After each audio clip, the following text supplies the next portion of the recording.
So I'm becoming more and more sold on expanding Earth, I should say. Hi Celeste, I probably gonna discuss this tonight with you if I can get away with it. I know we're really busy. Um, the expanding Earth, not growing Earth. I don't think Earth has gained any significant mass. I mean, gained significant mass in terms of, oh well, that's why it expanded outwards.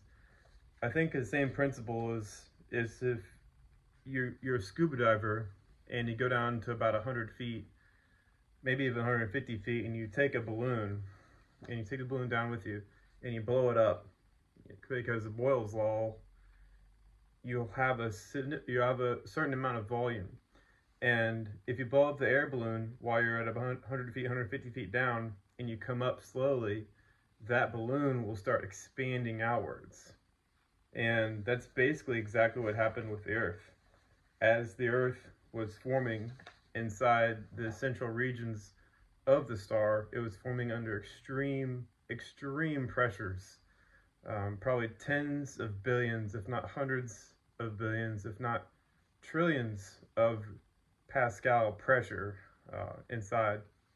And basically what happens is as that thick atmosphere is removed, that solid Earth decided to expand outwards.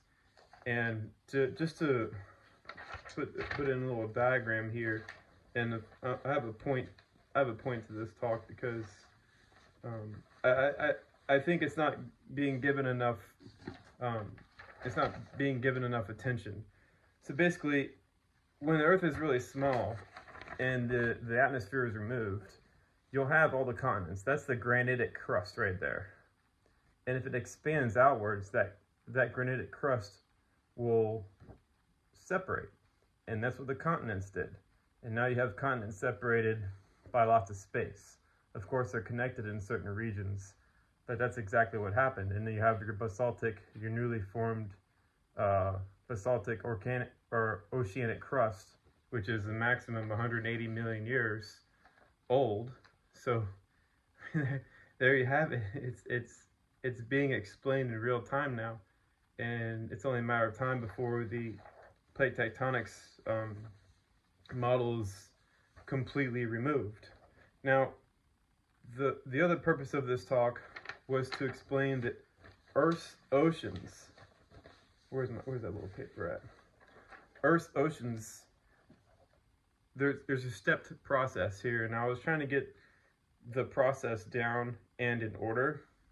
So you had huge, deep oceans full of volatile material, and this is, Neptune stages and ocean world stages. And as that very thick atmosphere dissipates, the region that forms under very, very high pressures has trapped a lot of it in the crust. And then eventually that thick atmosphere is removed, but the trapped material in the crust, when the Earth is the smallest hard region where it just has the continents in their fitting together puzzle piece stage, all that trapped volatile material, if that really thick atmosphere is removed, it will want to escape. So basically what I'm saying here is you'll have leftover water from when it was in ocean world stages, which is mostly fresh water. You'll have that fresh water in its last stages of being there. So you have a pretty thick, not pretty thick, maybe about 800 feet, as the papers say, 800 feet thick water layer over this granitic crust, continental crust. And when the Earth expanded outwards, all that fresh water drained just off the continental shelves of all these continents.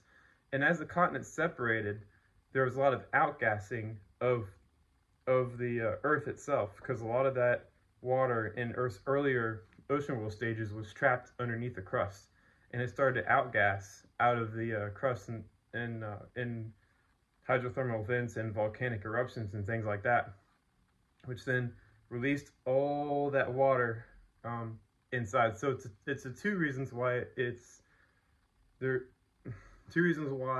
or I should say one reason why the Earth expanded is because the atmosphere was removed. But the other thing is that the water oceans of the Earth were formed from outgassing when it started to expand outwards and it released all that pressure. So all the water that was trapped could move around inside the interior of the Earth and started outgassing and coming out, which then, after 180 million years, then formed the new saltwater oceans, which are a secondary ocean outside of the water world ocean stages.